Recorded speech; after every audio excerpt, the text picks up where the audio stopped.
Okay.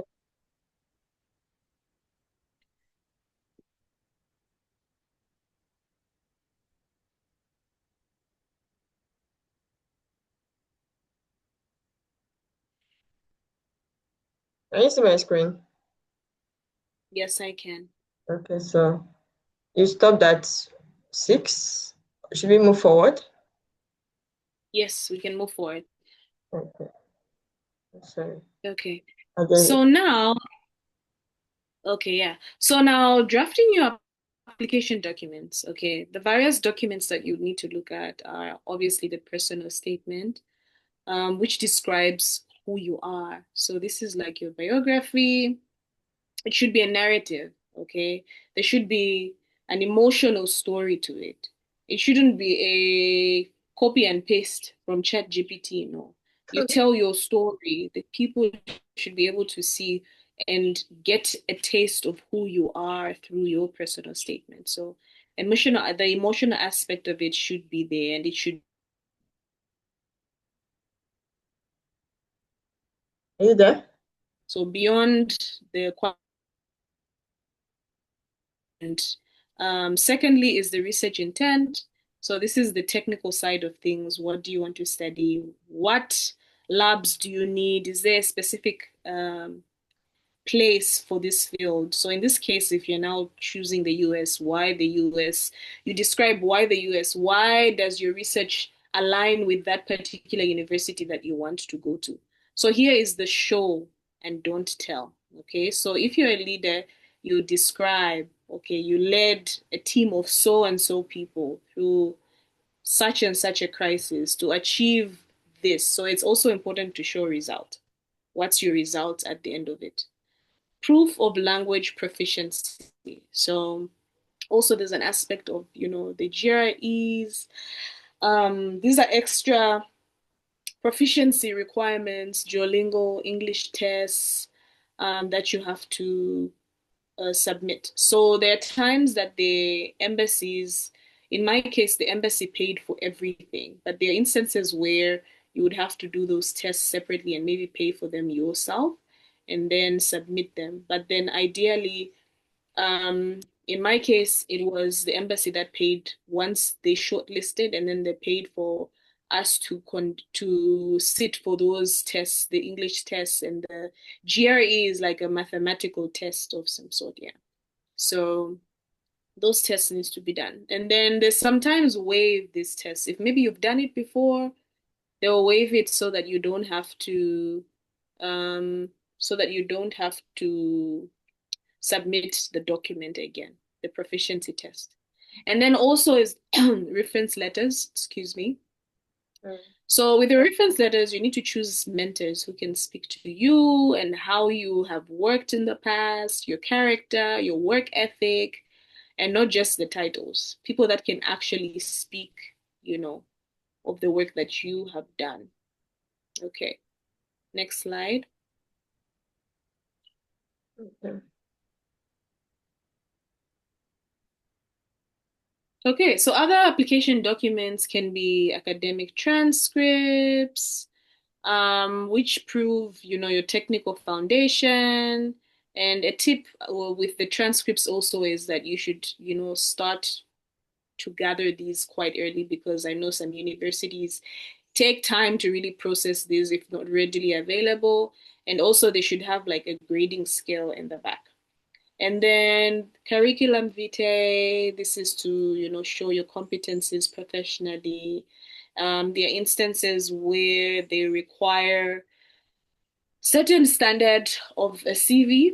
So maybe in the UK there will maybe be specifications, Commonwealth, okay, maybe you need to do a Europass CV or, so pay attention to the instructions that they have if maybe you need to submit a CV or anything.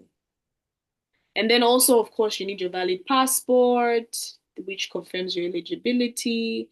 And this should be valid for at least 6 months beyond your return date. Okay. Just like. So aside this, yeah, next slide. These are the main, documents, but I think scholarships do vary. And Because they vary, the documentation required might be different, but those are the basic documents required. So now diving into my Fulbright scholarship experience, application experience. Okay, so this was part of the group. This is, whoops. So that is in Colorado, Rocky Mountains. I'm not sure if you've heard of Rocky Mountains, but yeah, that's part of the group. And we went, this was a pre-academic program before we went to our various universities. So these were um, Fulbright scholars from around the globe, Brazil, Indonesia, Colombia, Mexico, Japan. It was such an incredible experience.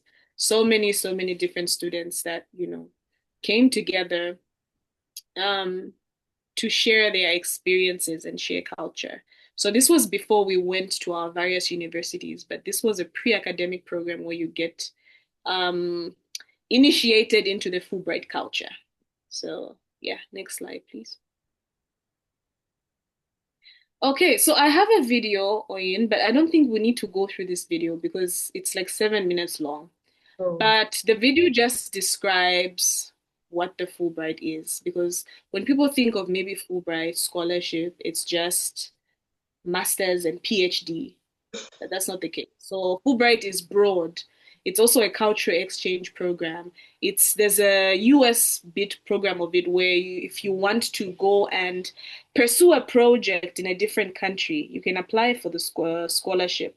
If you want to go and maybe pursue a dance and arts related project, you want to go and teach English, there are so many different aspects to the program. So this was a video just to share more about it and to show you how to show you the different aspects of the program. So in as much as it's also master's and PhD, but there's different dimensions to it. So I think in this one you probably watch um, at your at another time because it's quite long. And yeah. I'm noticing the time is really flown by. Yeah. So we'll move to the next slide.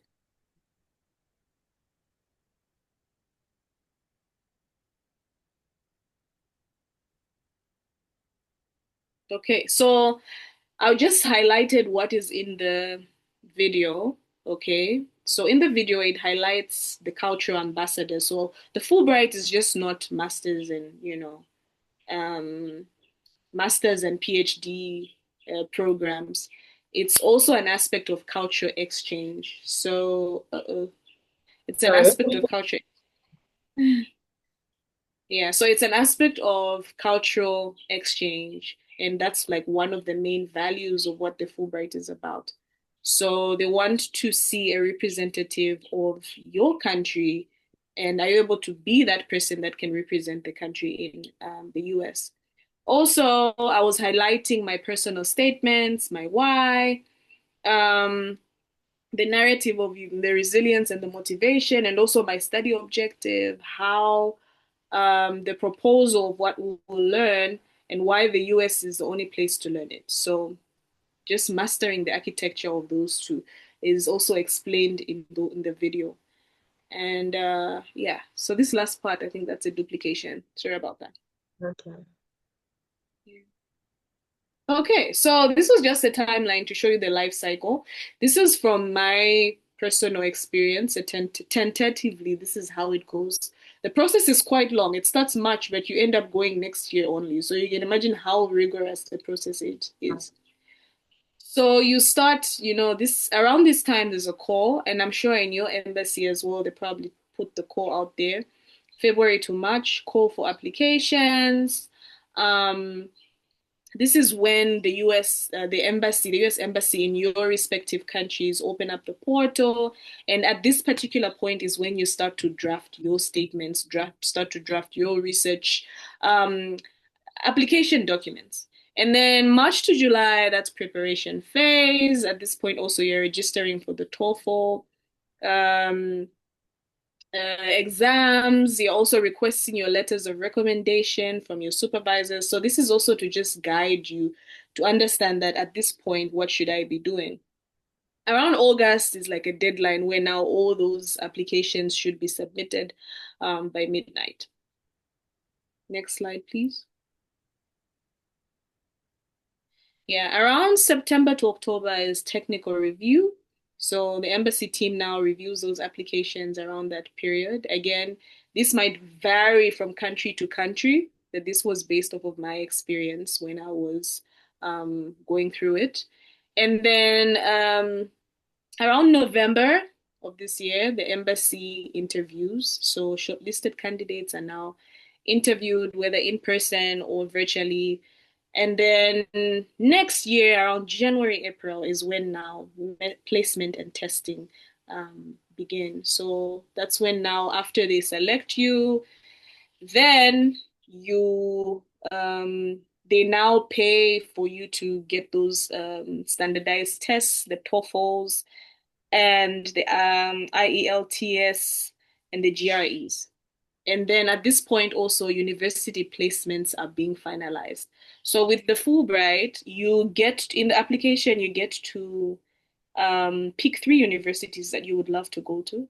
And amongst those three, um, it depends on funding. So based off of the placements and the funding availability is where you would be placed.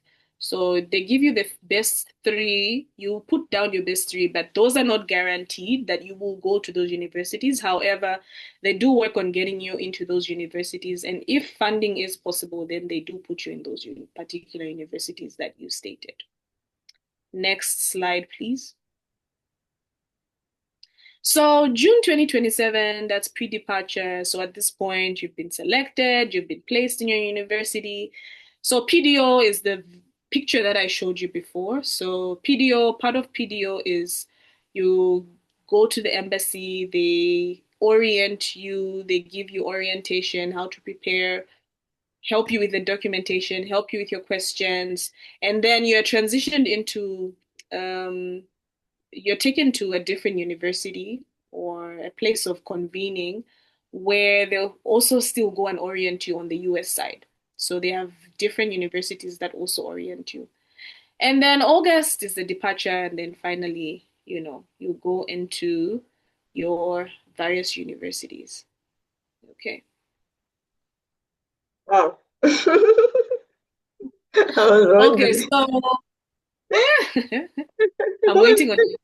This was my statement of purpose. Okay, did you submit it in the survey I sent to you?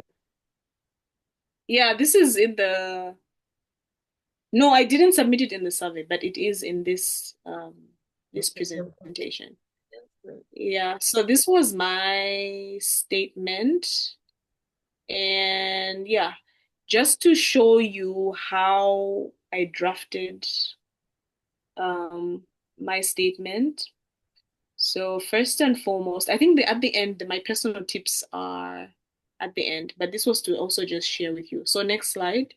I'll highlight the main points. Yeah. So based off of that personal statement, I think the first thing now, these are my personal tips as you begin to apply for your scholarships. The first thing is be authentic. Be very, very authentic. Don't try and duplicate somebody else's personal statement. Don't try and duplicate somebody else's goals. That's why I began this presentation with you understanding what your why is. Why are you doing this? And just be authentic, be very real, because they want to be able to read into your root story, your real story.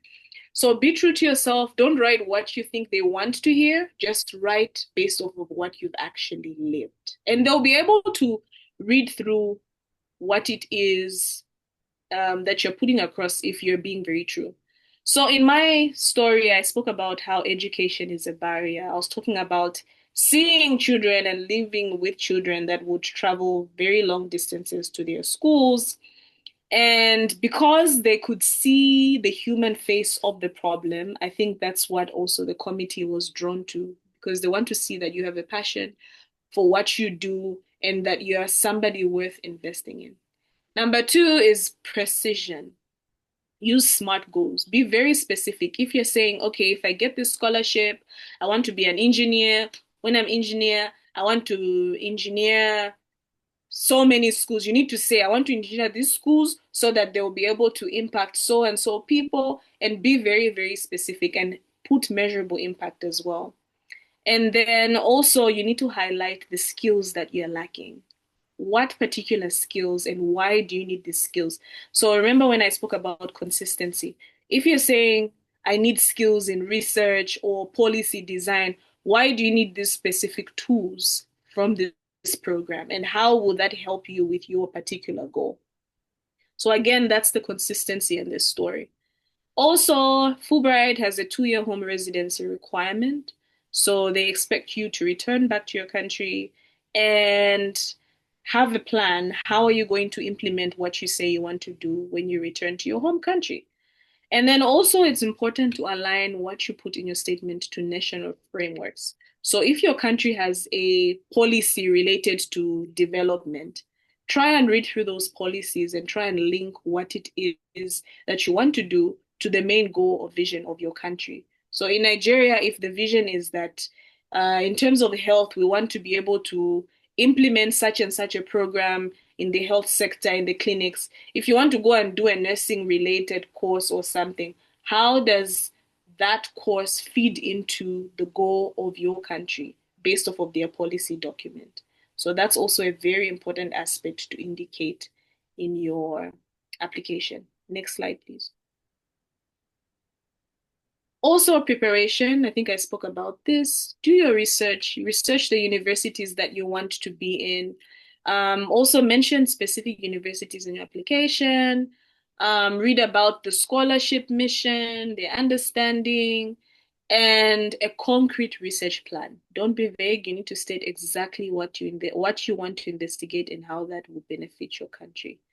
Finally, is community. What we're doing right now, I think, is a game changer. And Oyin, kudos to you for doing this. It's this particular mindset that will get you to where you need to be. This right here is what is going to get you to your next level of what it is that you want to do if you're searching for that scholarship. It's this. This is the information that you need. So reaching out to alumni, reaching out to former scholars to review your essays, review what you're doing, getting a vibe of the interview. Let's do a mock interview. You were selected. Okay, what do you think I can do to polish this up?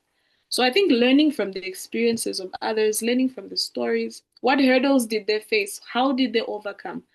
And just being generally open-minded about the American culture and all these other cultures also puts you a step ahead because you're also going to learn from them and you're going to share what it is that you know about your country to them.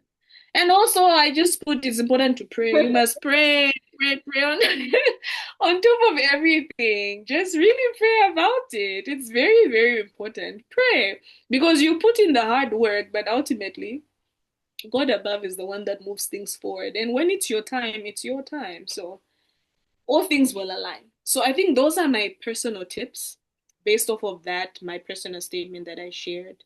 And also excellence. I think it's very important to be very excellent in everything that you're putting down there. Look at the grammar, try and do a very, very good job. Look at your grammar, the grammar areas, and all of that. So finally, part 3 is now the shortlisting to the selection process. Next slide, please. Yeah, so here is where now you're selected. There's the interview bit. They're trying to assess your personality, your potential.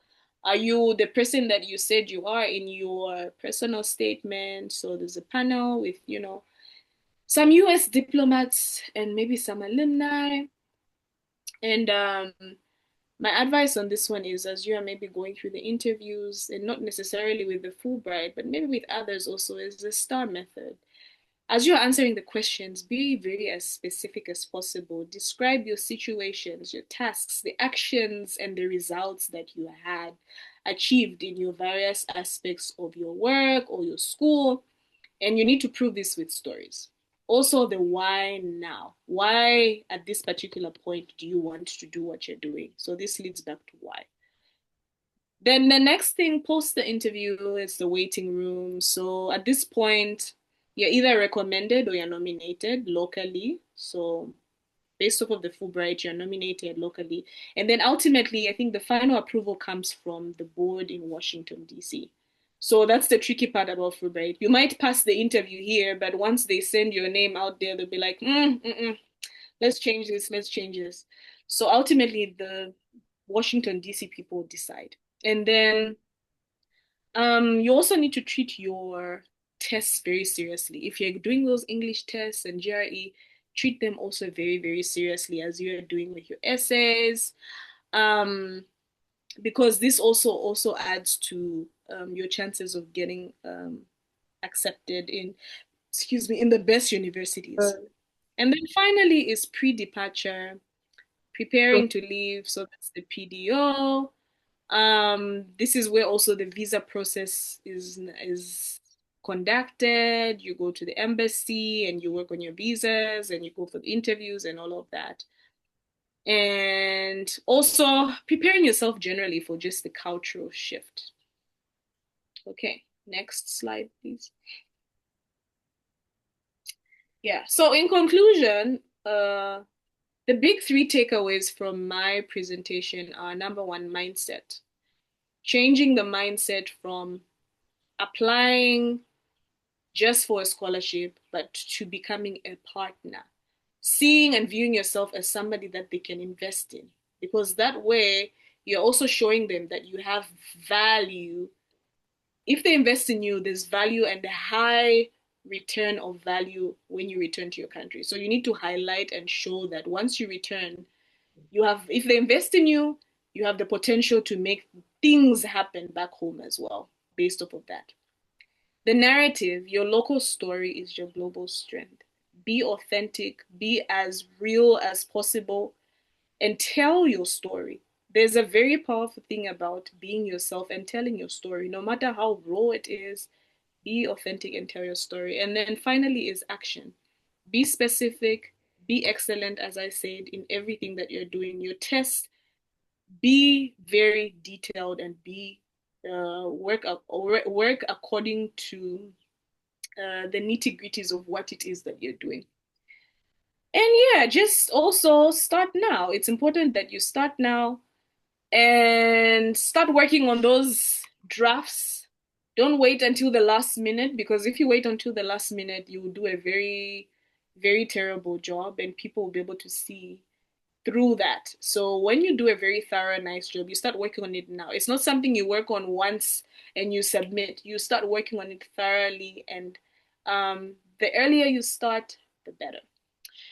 And so, yeah, I guess with that, I come to the end of my presentation. Next slide, please. Yeah, so this was a lovely, lovely session, Oyin. Thank you for inviting me. I would have loved to have so many more other people, but I believe you being here also, you're a leader and you should be able to share this knowledge with, your group. I'm very appreciative that you reached out to me. And it's rare that you actually get people like you who just reach out and, are sourcing for information. Because this right here is the power, my dear. This right here, what you're doing, this is the code. Like you're actually breaking the code. This exactly is what people are missing out on because they're looking for opportunity. And this right here is where the opportunity is. When you get the right information, then you're able to move forward. So kudos to you, and I appreciate you for inviting me. I'm very open to sharing my experiences and sharing my knowledge. okay. If you have any questions, you can always reach out to me in Okay. case you're applying for particular scholarships. I'm not sure if you're applying for a particular scholarship yourself or the group that you Um, lead. I am applying for scholarship as well, but I'm also helping other people. Um, Ah, I see. there's still some scholarship I'm expecting the feedback, but I've gotten some Okay. opportunities. That was in 2023, but Ah, I got to the interview stage, and yeah. the interview. I think this one, it's more like I would say it's more like a scientific program. It's Mm-hmm. not like you going to a school per se, it's just more like having a 1 week training in the US. Yeah. So Mm-hmm. I already everything was finalized. So when I went to the US Embassy, I know that's also Okay. one part that most people don't talk about. So when you get to the Yeah. US Embassy, how to also present yourself. So at that Yeah. time, I've done all the hard work. I just felt like, Yeah, is it just for not just for them to just give him the visa and let me get out of here? So I didn't really. yeah, yeah, I was so like, please, all these questions, just let me leave. So I didn't know that I had to put in the work till the last minute, and that's one thing I learned, that the yeah. work has to be till the last minute. You don't feel that, oh, I've arrived already now. Obviously, I've Yes, done everything. So the next step yeah. now, just give me the visa and let me leave. Oh, imagine after we are done, that's when this person is coming. Oh my goodness. Ah, hello, gifts. Hi. Oh, you came very early. What happened? I thought I sent to the group and I asked everyone, will you guys be available on Sunday? And a lot of people, majority of people chose Sunday. So what could that? Probably something went wrong. It gives probably you can talk about it. But anyway, I recorded it for you guys, so you can always go back and listen to it. I'm sure Miss Grace is always available for us to help us with the questions. So if you have any questions, and there's also some questions I really want to ask. There's most people avoid scholarships with you having to write GRE, GMAT. What if your first language is like our official language in Nigeria is English? What do we do in that case? Can it be waived, especially for No, GMAT? It's compulsory. no. Like I'm saying, it depends what type of university or what Oh, type of program.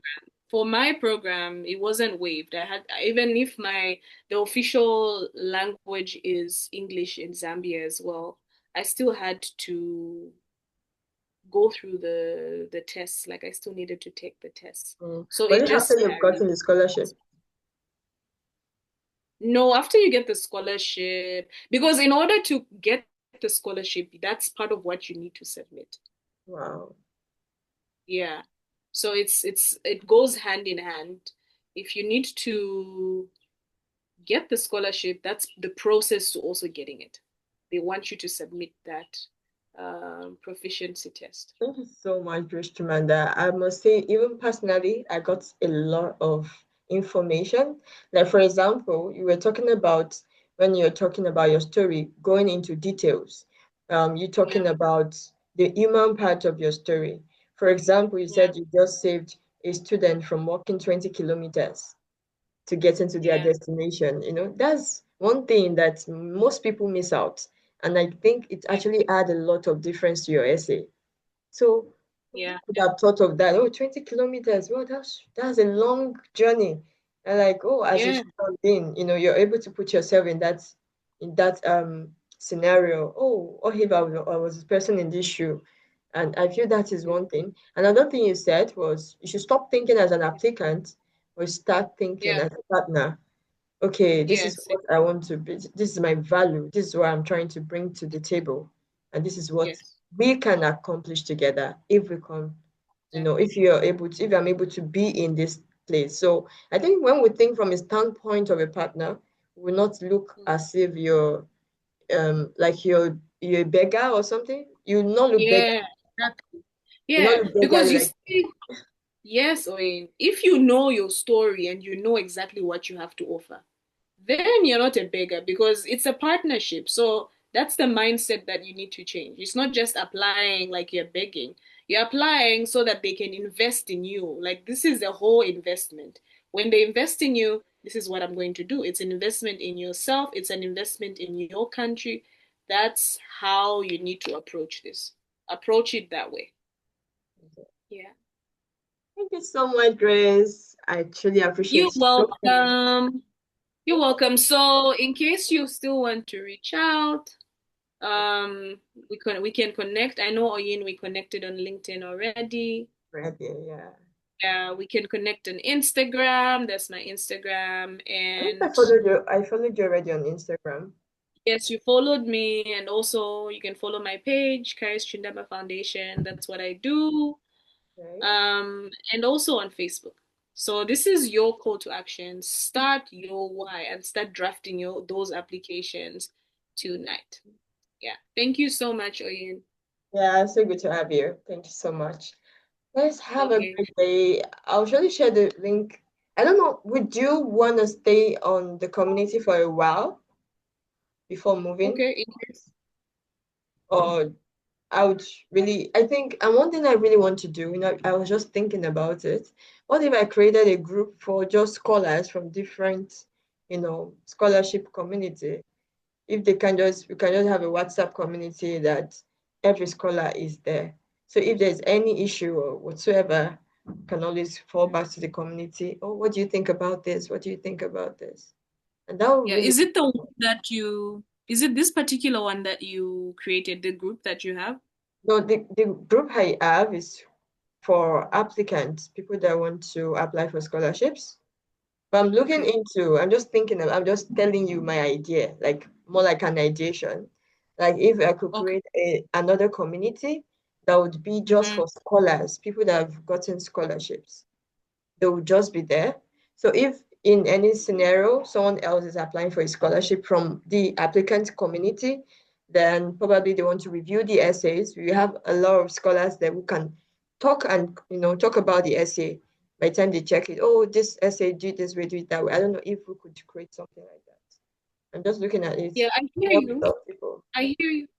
I hear you, but I feel like you should instead have a group of, I don't know, scholars that are, okay, you want us to share our experiences amongst ourselves, like who've gotten these scholarships before? No, no, that's not what I meant. What I'm saying is Yeah, just in case of help, in need of help, we could just have, for example, let's say someone want to apply for a particular scholarship. Let's say, okay, I want to yeah. apply for a Fulbright scholarship. There's another person that wants to apply for Commonwealth scholarship. There's another Mm. person that wants to apply for Chebney scholarship. So we can always send it over. I'm so sorry about the noise, my Oh, neighbors. I see. You send it in the group, like, okay, someone needs So help with we can this. always send it Okay. to the group and ask, oh, is this a Chebney scholar? Please, I have someone who is applying for Chebney. I would like you to check the essay, things like that, just to help out. So you just imagine like 4 or 5 Chebney scholars checking one essay and giving their own comments. It will go a long way. Mm. Yeah, that makes sense. It really Yeah. does. I Thank think you I'll so be. much. I think it's remaining 2 more minutes. Yeah. Have a great day, Okay, thank Grace. you for you. Yeah. Yeah. All the best Bye. with your applications Thank and you. yeah, let's keep it. All right, sure. Oh, Bye. yeah, I needed you. Yeah, I'll get in touch with you on LinkedIn just to get more about your work. I know you're a writer. Yeah, Yeah, but just to understand more what you do. Yeah, I'll get in touch and no try to problem. get more info. I really want to All right. connect with you. You're also from Zambia, so that means if anytime I want to come to Zambia, I have a place to come and stay. Yeah, exactly. All Okay, now, right. Thank you so much. bye. All right.